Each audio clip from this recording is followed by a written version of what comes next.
Salam alaikum, salut tout le monde. Un exemple ici sur la continuité d'une fonction en un point. L'énoncé de l'exercice est comme suit. Donc pour x différent de 1, nous avons f de x égale la racine carrée de x plus 3 moins 2, le tout sur moins x plus 1. Et on dit que l'image de 1 par f est 1 sur 4 par ailleurs. La question, cherchez si f est continu ou non au point d'abscisse 1. Donc avant d'entamer cette question, il est de première importance de savoir est-ce que votre fonction f est définie en 1. C'est-à-dire, est-ce que l'élément 1 fait partie du domaine de définition de cette fonction.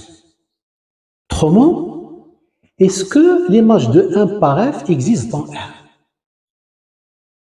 Deuxième chose, est-ce que f est défini aussi au voisinage de 1? C'est-à-dire, est-ce qu'elle est définie pour les valeurs suffisamment proches de 1, que ce soit à gauche ou bien à droite de 1? Bon, c'est ce qu'on va essayer de découvrir et comprendre ensemble à travers cette capsule. Donc, pour cela, observons-nous l'énoncé, ou plutôt les indications de l'énoncé. Donc, vous avez f de 1 égale à 1 sur 4. Autrement, vous avez f de x égale à 1 sur 4 pour x égale à 1. Pour x égale à 1. Donc, pour x égale à 1, f de x existe dans R. Pourquoi? Parce que f de x est égal à 1 sur 4 et 1 sur 4 appartient à R. Et comme ça, notre fonction f est correctement définie en x égale à 1. C'est-à-dire que 1 fait partie du domaine de définition de notre fonction f. De même, f vaut cette expression-là. Simplement, je dis bien simplement, pour x différent de 1. Cela veut dire que la fonction f est définie pour des valeurs très proches de 1, que ce soit à gauche ou à droite de 1. Autrement dit, f est définie au voisinage de 1. Donc, pour plus de transparence et afin de mettre les choses en clair, il est important, ou bien il est impératif que vous déterminez le domaine de définition de cette fonction. Pourquoi? Puisque l'énoncé ne le présente pas. Ça d'une part, et d'autre part, pour s'assurer que votre fonction f est définie en 1, ainsi que dans son voisinage. Maintenant, rappelez-vous que le domaine de définition d'une fonction f, par exemple, c'est l'ensemble de tous les réels x tels que x admet une image par f dans l'ensemble R. Autrement dit, c'est l'ensemble de toutes les valeurs de x, ou bien prises par x, pour lesquelles f de x est calculable dans R, ou tout simplement pour lesquelles f de x existe dans R. Ça veut dire que l'image de x par f existe dans R. Dans notre cas, notre fonction f n'est définie, ou bien f de x n'existe que lorsque l'argument de cette racine carrée est positif, c'est-à-dire ce nombre-là, x plus 3, qui se trouve sous le radical, doit être supérieur ou égal à 0. Et que cette expression polynomiale qui se trouve au dénominateur doit être différente de 0, c'est-à-dire ce nombre-là, moins x plus 1, doit être différent de 0. Et moins x plus 1 différent de 0. Autrement dit, f de x existe si et seulement si x supérieur ou égal à moins 3 et que x différent de 1. Mais faites attention, ayez bien dans la tête, il ne faut pas oublier que votre fonction f est déjà définie en x égale à 1. Donc, si vous ajoutez que x est différent de 1 ici, vous allez priver votre fonction d'un point auquel f est bien défini. Donc, faites attention et méfiez-vous de ce genre d'erreur. Donc, maintenant, je m'emploie à mettre par écrit tout ce que je viens de dire ou bien tout ce que je viens d'exprimer. Déterminant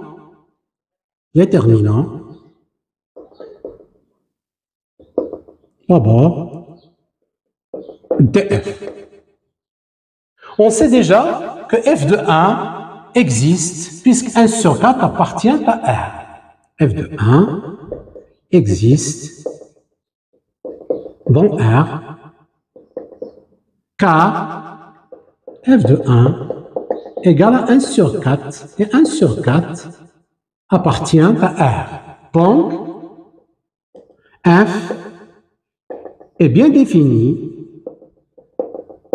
en x égale à 1, en 1. C'est-à-dire que 1 appartient à df. Donc, f de x existe si et seulement si, tout simplement, x plus 3 est supérieur ou égal à 0. Ou bien, x appartient à df, équivalent à dire que x plus 3 supérieur ou égal à 0, sans ajouter cette proposition-là. Pourquoi? Parce qu'on a déjà dit que pour x égale à 1, f de x existe dans R. Équivalent à dire que x est supérieur ou égal à moins 3, équivalent à dire que x appartient à l'intervalle moins 3 compris a plus l'infini. Donc, df, ce n'est que l'intervalle moins 3 plus l'infini. Très bien. Alors, d'après ce domaine, c'est-à-dire l'intervalle de définition de cette fonction f, qu'est-ce que vous constatez, ou bien qu'est-ce que vous remarquez? Donc, il est clair que notre fonction f est définie en 1, appartient à df. Mais ce qui nous intéresse de plus, c'est qu'elle est définie aussi au voisinage de 1. Dans un voisinage de 1. Elle est définie pour des valeurs suffisamment proches de 1, que ce soit à gauche ou bien à droite de 1. Donc si vous prenez n'importe quelle valeur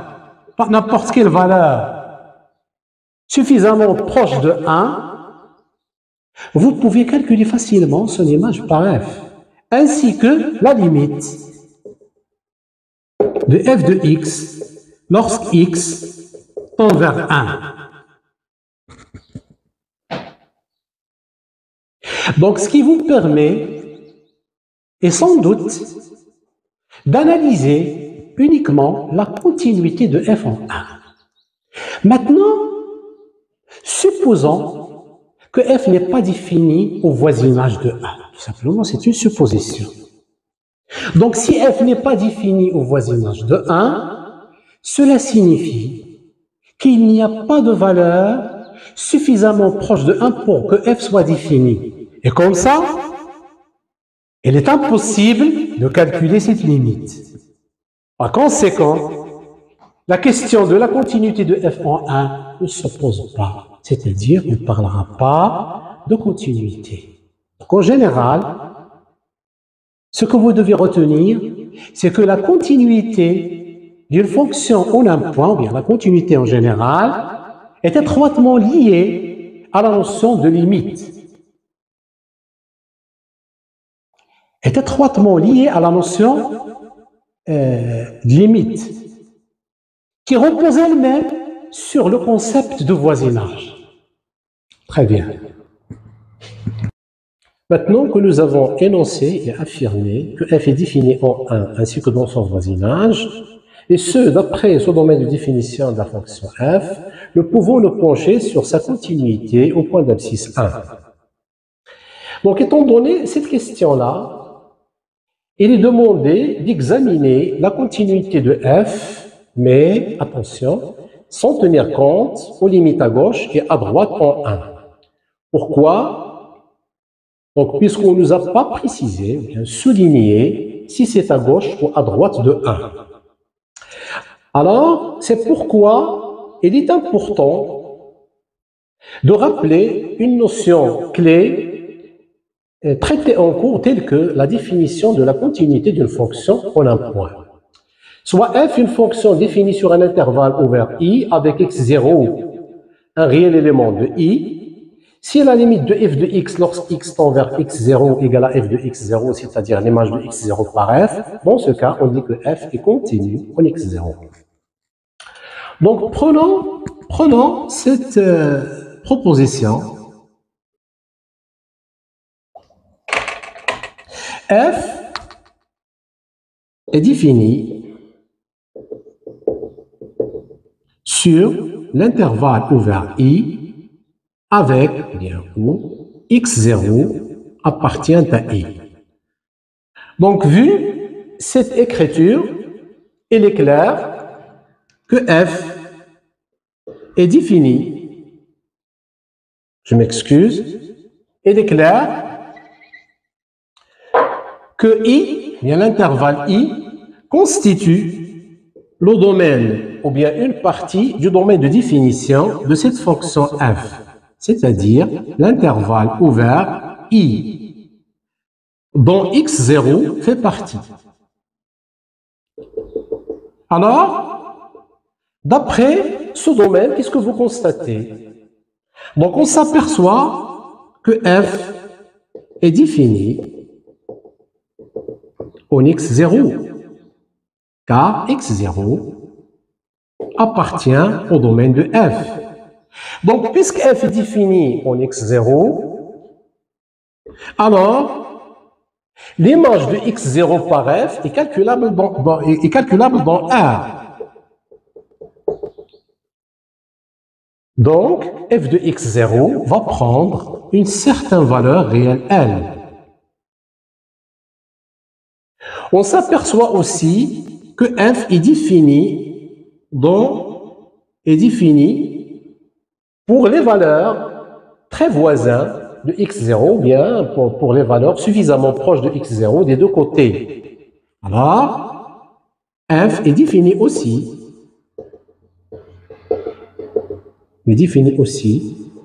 au voisinage de x0. Donc, x0 appartient à D et f est défini au voisinage de x0. Donc, on peut calculer la limite de f de x lorsque x tend vers x0. Si cette limite est calculable dans R et prend la même valeur L que celle prise par f de x0, dans ce cas, Et en prenant en considération ces conditions-là, sans exception, on dit que f est continu au point d'abscisse x0, ou bien tout simplement en x0. Donc à présent, notre objectif, c'est d'appliquer tout ce que nous avons vu, ou bien tout ce que nous avons appris jusqu'à maintenant, au détail de cet exercice-là.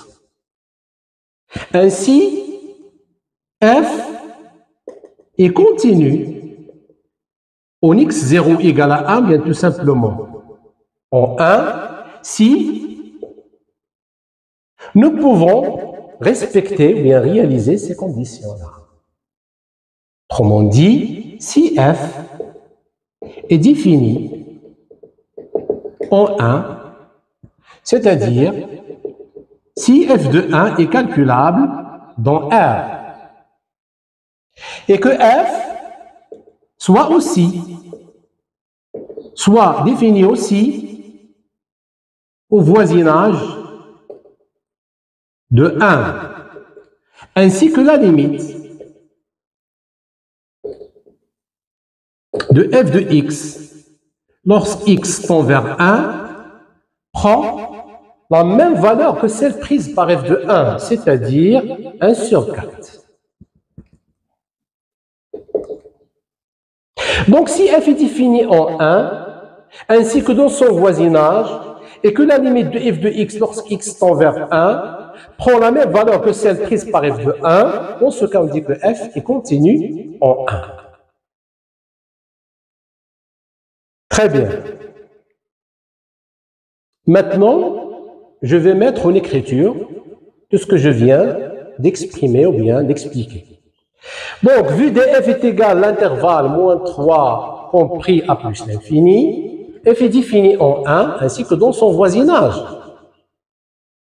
Donc, on a déjà mentionné que f est défini en 1 ici, donc on va pas répéter, donc c'est pas la peine de répéter la même chose. df est égal à l'intervalle moins 3 compris à plus l'infini, ainsi f est défini au voisinage de 1. f est défini en 1 ainsi que dans son voisinage. Il nous reste tout simplement de comparer la limite de f de x lorsque x tend vers 1 avec f de 1.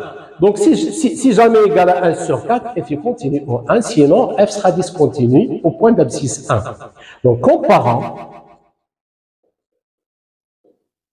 la limite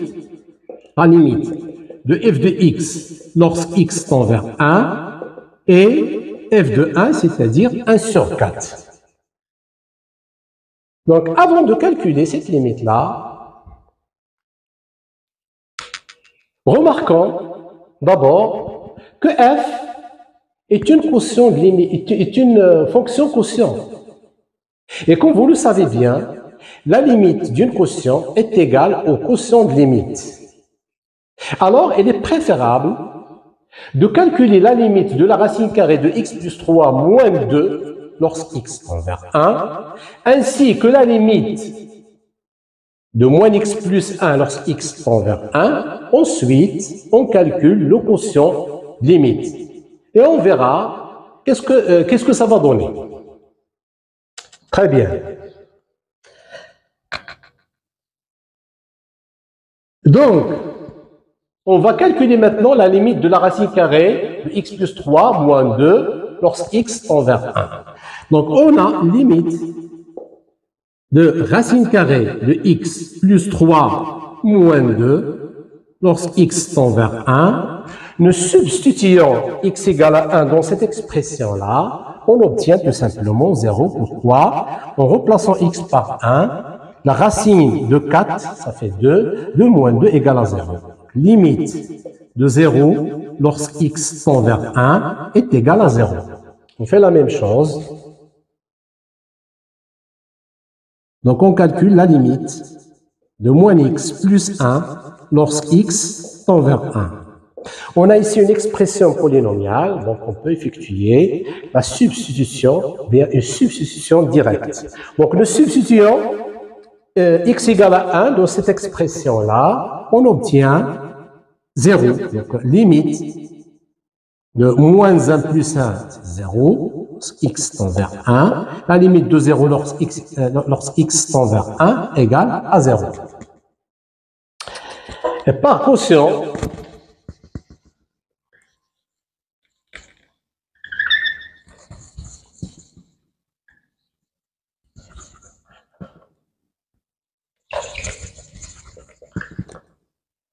donc, par quotient,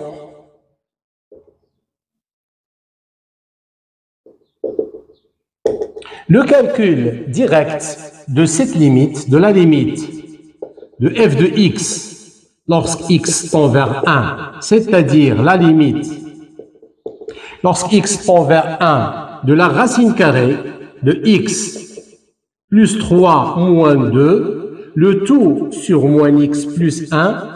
Donc ce calcul direct conduit à une forme indéterminée 0 sur 0, 0 sur 0.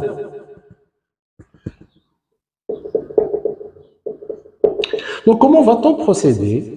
Autrement dit, quels outils utilisons-nous, ou bien appliquons-nous pour lever l'indétermination 0 sur 0? Donc pour lever une telle indétermination, on peut appliquer différentes techniques telles que le conjugué, la factorisation, et parfois on peut utiliser le changement de variable. Dans notre cas, on a ici une expression racine carrée. Donc on peut utiliser, on va utiliser, on utilise tout simplement le conjugué comme facteur dont on va se servir pour faciliter le calcul de cette limite, ainsi lever l'indétermination 0 sur 0. Donc allons-y. Donc, on va multiplier le numérateur ainsi que le dénominateur par un même nombre, et c'est le conjugué de la racine carrée de x plus 3 moins 2, c'est tout simplement la racine carrée de x plus 3 plus 2.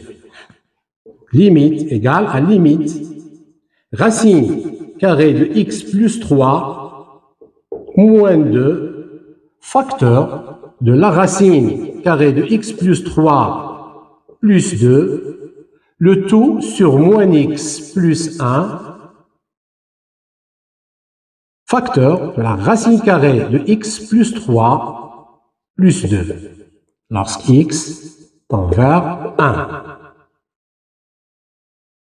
Donc, on a ici une identité remarquable de la forme a moins b, facteur de a plus b. Donc, a moins b, facteur de a plus b égale à a carré moins b carré.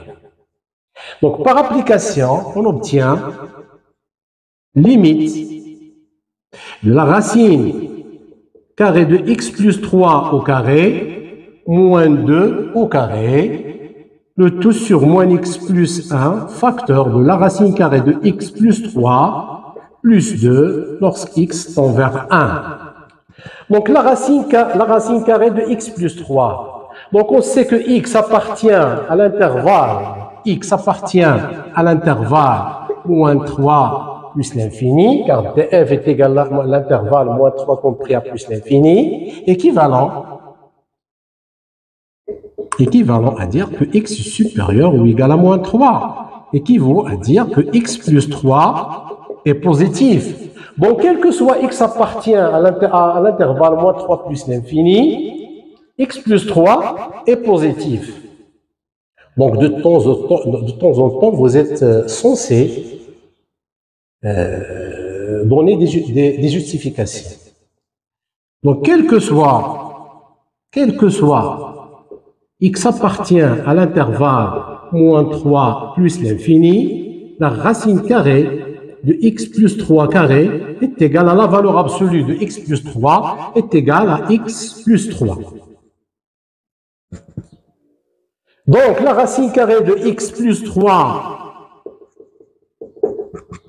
au carré égale à x plus 3 moins 4, ça fait x moins 1. Donc, x moins 1, le tout sur moins x plus 1, facteur de la racine carrée de x plus 3 plus 2.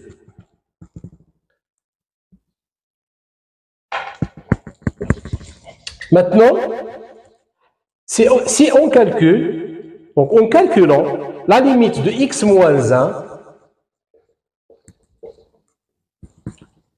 donc en calculant la limite de x moins 1 lorsque x tend vers 1, on obtient 0.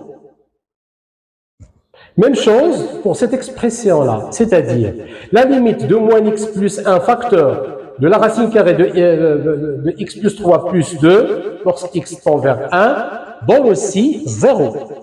Donc le calcul direct de cette limite conduit à une forme indéterminée 0 sur 0. Comment va-t-on procéder? Donc tout simplement, qu'est-ce qu'on va faire? On va factoriser par moins x plus 1. Donc on sait que x moins 1 est égal à moins 1 facteur de moins x plus 1. Moins 1 fois moins x, ça fait x. Moins 1 fois plus 1 égale à moins 1. Donc on va remplacer x moins 1 par cette écriture-là. Alors, limite, on continue, limite de f de x lorsque x tend vers 1 égale à la limite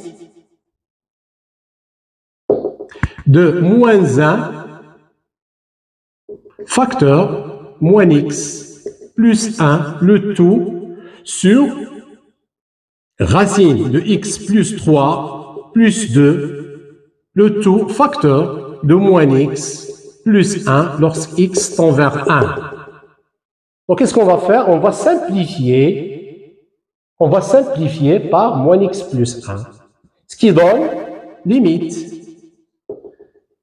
lorsque x tend vers 1 de moins 1 le tout sur la racine carrée de x plus 3 plus 2.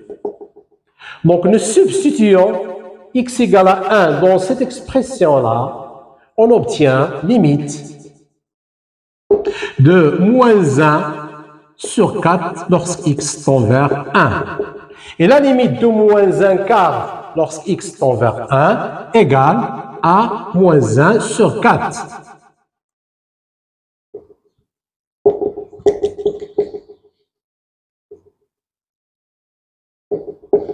Donc, par comparaison entre cette limite-là et f de 1, on voit bien que la limite de f de x lorsque x tend vers 1, sa valeur est différente de celle de f de 1. Et comme ça, notre fonction f est discontinue en 1. Donc, or, f de 1 est égal à 1 sur 4. D'où limite de f de x lorsque x tend vers 1, sa valeur est différente de celle de f de 1. Par conséquent, f est discontinu en 1. On peut dire aussi que f, conséquent, f n'est pas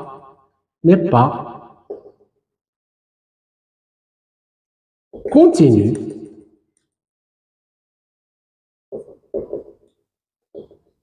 en 1. Donc finalement, voici la correction de cet exercice de A à Z. Très bien.